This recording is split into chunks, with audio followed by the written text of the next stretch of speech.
검색어로 보는 법조뉴스, 오늘은 결혼미래당 얘기입니다. 신세아 기자입니다.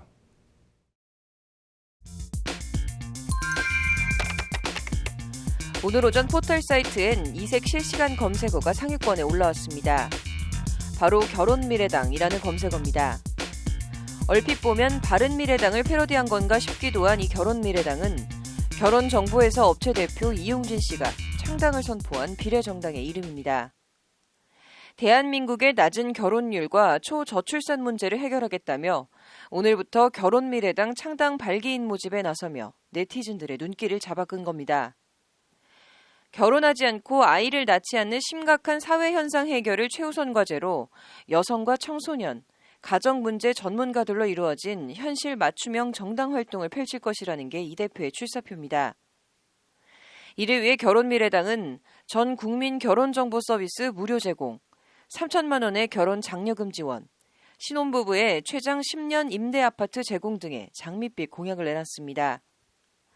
언뜻 지난 1992년 14대 대선에서 당시 정주영 현대회장이 자신이 창당한 통일국민당 후보로 반값 아파트 공약을 들고 나왔던 게 연상되기도 합니다.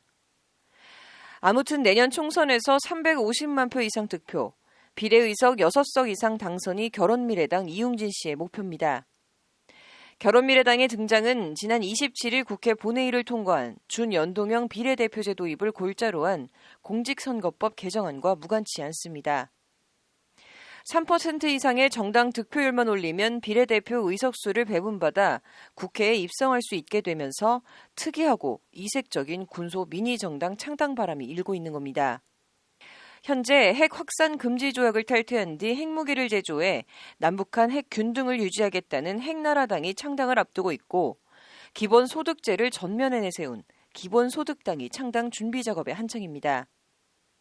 선거철만 되면 눈길을 끄는 허경영 씨는 일찌감치 국가혁명 배당금당을 등록하고 활동 중입니다. 국가 예산을 아껴 20세 이상 국민에게 1년에 1인당 150만 원의 국민 배당금을 지급하겠다는 것이 핵심 공약이고 대통령이 5천만 모든 국민의 모든 관혼상제를 챙겨 국민 사기를 진작시킨다는 등의 정책을 전면에 내세우고 있습니다.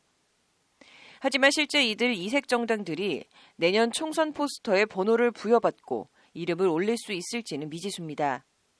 신당을 창당하려면 5개 이상의 시도당 조직을 갖추고 적어도 5천 명 이상의 당원을 확보해야 하고 비례대표 후보자를 내려면 한 명당 1,500만 원의 기탁금도 내야 하기 때문입니다.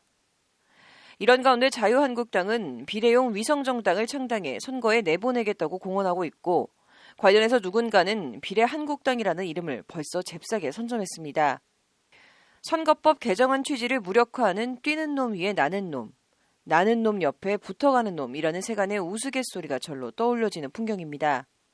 여기에 비례민주당이라는 이름의 당도 창당 준비 작업에 착수한 걸로 알려졌는데 더불어민주당은 자신들과는 전혀 상관없는 당이라고 선을 긋고 있습니다. 실제 비례한국당과 비례민주당이 내년 총선에 비례후보를 낼 경우 한국당과 민주당의 위성정당으로 잘못 인식해 민의와 표심이 왜곡될 가능성을 배제할 수 없습니다. 지금 비례한국당, 비례민주당 이런 얘기를 들었을 때 이게 위성정당인지 아니면 별개의 독립된 정당인지 변호사인 저도 혼란스러운 부분이 좀 있어요. 지금 비례정당을 따로 만드는 것 자체가 편법적인 방법으로 어떻게든 기존의 의석을 그대로 지키겠다는 것이어서 선거법 개정 취지에 정면으로 반하는 것이기도 하고 국민들에게도 불필요한 혼란을 초래해서 두 거대 정당의 위성 정당 논란에 결혼미래당, 핵나라당, 국가혁명 배당금당까지 어떻게 보면 정치가 희화화되고 있는데 특정 정당을 지칭해서 하는 말은 절대 아니고 아무리 정치가 우습고 코미디 같다고 해서 투표도 장난으로 하면 안 되지 않나 싶습니다. 검색어로 보는 법조뉴스 신세아였습니다.